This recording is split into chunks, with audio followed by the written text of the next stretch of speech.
Vous aviez écrit des paroles d'adultes. Je me souviens de ton monologue. Tu avais écrit un long monologue, je ne sais pas si tu l'as encore. Quel est ton pire cauchemar? C'est ça qui te bouleverse? Quel est ton rêve?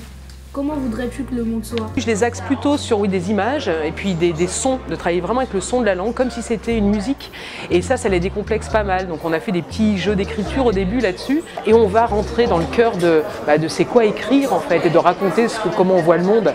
Un personnage, il peut avoir plein de facettes, comme nous.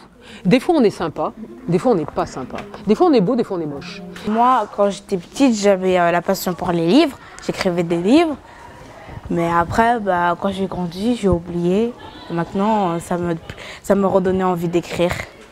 Dans notre monde imaginaire, il n'y aura que des poneys qui mangent des arcs-en-ciel et font des chocos-papillons.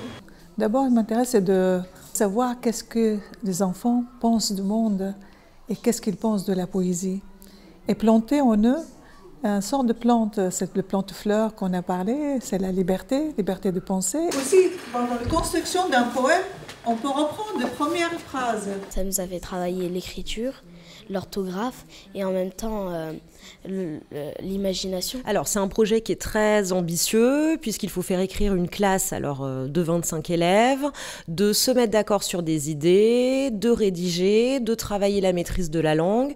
Donc c'est un projet qui est ambitieux mais qui est faisable et qui est extrêmement valorisant. Le chaperon vert, Plumaline, se cacha parmi les arbustes qui camouflait son habit. Leur montrer que écrivain, c'est un métier comme professeur, journaliste, un métier comme tous les autres, ça permet à la fois de désacraliser la profession et en même temps de leur montrer que l'écriture, c'est quelque chose qui est accessible à tous et donc qui est aussi accessible à eux. Et oui, comme ça, on peut, avec l'ordinateur et son téléphone, on peut savoir où elle est. Oui. On nous a choisis parce qu'on est assez responsable pour créer un livre.